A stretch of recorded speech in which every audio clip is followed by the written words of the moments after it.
ibi tó tẹ́jú àwọn pé bíi tilẹ̀ ti tẹ́jú, ibi tí àwọn ilé oríṣiríṣi ilé àràǹbarà wà.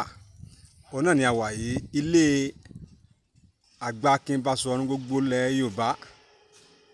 Òun náà ni a wà, olóyè Waheed Muraina Alexandra Shile property, ọ̀dọ̀ náà la wà yìí. Màá sáré gbé yín wọ eléyìí náà pè ní mini estate. Ẹ máa ń gbọ́ mini estate, ibi tá a wà náà ni ó ń jẹ́ bẹ́ẹ̀. Àbáwọlé bẹ̀lẹ̀ wà yìí lẹ́ ń wò yìí. Ilé kan ní màá wá gbé ní ìrìnàjò yẹn sìn, àjọ wo bí ibi ìṣe tó. Ẹ̀yin náà rí i pé nǹkan kì í sí ẹsẹ̀ ràgó. Ó yá, ẹ jẹ́ ká jọ rìnrìn àjò, ká jọ wo nǹkan tó wà ní tí Ọlọ́run bá ṣe fún olóyè Waheed Muraina Alexandra Àgbàkin Basọ̀run gbogbo ilẹ̀ Yorùbá. Ìkan lẹ́ ń wò yìí lára àwọn ilé náà.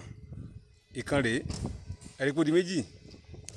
Ìkan rèé, ṣé ẹ rí pé ó di mẹ́ta. Ìkan rèé, ṣé ẹ rí pé ó di mẹ́rin. Ẹ jẹ́ ká jọ wò lọ báyìí, ká jọ wò lọ báyìí. Ẹlẹ́ẹ̀kẹrin mo ti fẹ́, ẹlẹ́ẹ̀karùn-ún rèé, ẹ ti rí i. So ẹlẹ́ẹ̀kẹfà òun náà ni ó wà ń bí.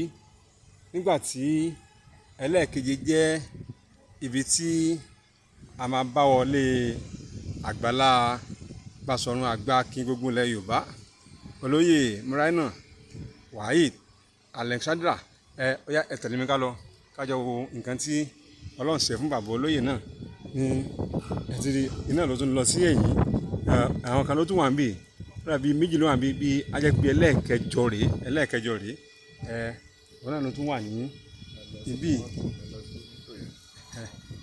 So ẹ rí i pé ẹ jẹ́ ká wo ibi tí ẹ̀yin ìkan rèé tí màá ṣe mi ṣe pé lè ní ẹlẹ́ẹ̀kẹwàá.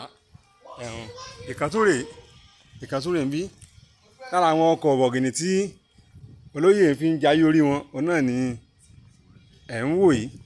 Ara àwọn ọkọ̀ tí Àgbàkin Basọ̀run gbogbo ilẹ̀ Yorùbá, olóyè Waheed Muraina Alexandra tí wọ́n fi ń jayé orí wọn. Eléyìí náà ń pè ní Hilux. Òun náà ni wọ́n ń pe orúkọ mọ́tò tẹ́ ń wò yìí. A rí i pé tí Ọlọ́run bá kẹ́yàn, ẹ̀jẹ̀ á wí. Ọlọ́run kẹ́ olóyè Àgbàkin Basọ̀run gbogbo ilẹ̀ Yorùbá ti ẹ̀gàn ní eléyìí kan lè kí wọ́n máa pè ní estate.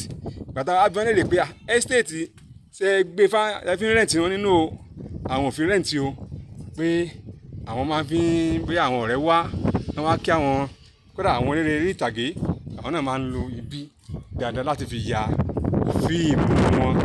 Bàbá yìí kò ṣe nítorí ìgbádùn ara ẹnìkan, bọ̀ fún ìgbádùn gbogbo ọmọ ilẹ̀ Yorùbá pátá. Òun náà ni ara ọkọ̀ tí ó bá fi ń jayé náà rèé. Ìkan náà ni ẹ tún wò yìí.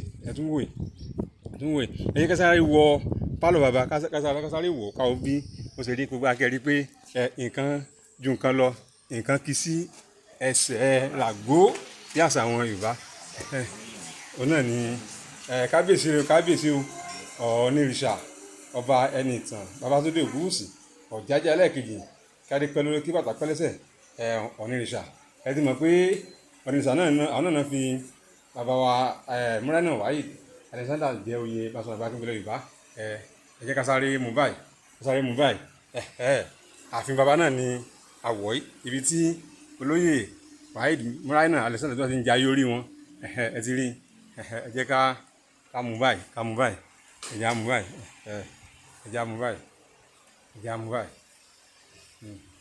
Tẹ́ bá ti ń rí lè kẹ́ máa sọ pé lóògùn ọ̀fẹ́ o. Ẹ rí i pé nǹkan kì í sí ẹsẹ̀ ràgó. Kí Ọlọ́run kó má jẹ́ kí ẹni tó ti bàjẹ́, ẹni tó ti dá, kí Ọlọ́run má jẹ́ ó bàjẹ́. Màá tó kú dẹ̀ káàtó, kí Ọlọ́run jẹ́ kí ó dá fáwa náà. Ṣùgbọ́n ẹ̀gàn ni káwí. Ọlọ́run kẹ́ bàbá yìí. Olórin kan ló ń ganu sí bí o, Láìdé Gold. So òun náà wá ganu sí nílé Basọ̀run Àgbàkin Basọ̀run gbogbo ilẹ̀ Yorùbá. Ẹ ti rí i pé nǹkan ìṣẹ̀ṣẹ̀ ràgó. Àwọn aláma wà, ẹ̀yin ní àmàbá. Àwọn ò ní kú, ẹ̀yin náà ò ní kú o. Eré gbó. Àwọn olórí ní ààfin Àgbàkin Basọ̀run gbogbo ilẹ̀ Yorùbá. Àwọn náà ni ẹ̀ ń wò yìí. Àwọn náà lẹ̀ ń wò yìí. Àwọn olórí tí wọ́n pátá sí wa lẹ́nu, tí wọ́n bá fi ń dùn wò. Olóyè ló wá ganu sí i. Ẹ̀rí kí n fi lè máa lọ ọ̀dọ̀ ẹni màá fi kásẹ̀ ńlẹ̀ pé ó dàbọ̀, ó ganu sí i.